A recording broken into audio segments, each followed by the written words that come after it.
Is there a difference between justice and vengeance?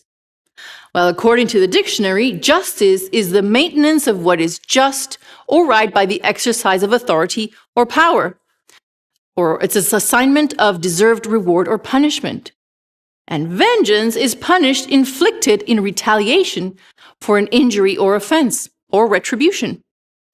So perhaps you might ask, isn't vengeance a form of justice? Well, yes, but with a twist. You see, vengeance usually is driven by pretty intense negative feelings of revenge to make the other person suffer, to hurt them in such a way that leaves you feeling better that they suffered more than you. And what about any of that sounds like a good Christian behavior?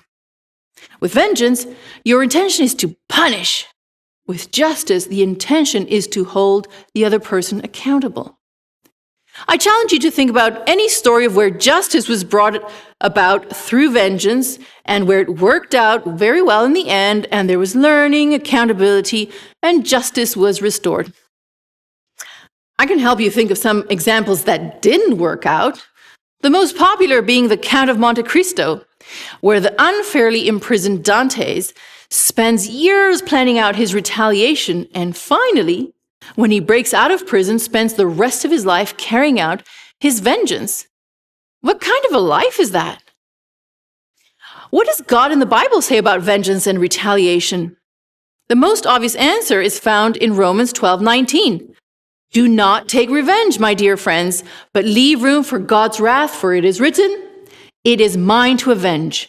I will repay, says the Lord."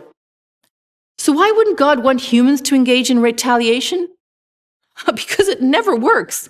It always ends up being perverted justice and leaves the people involved much worse off than before.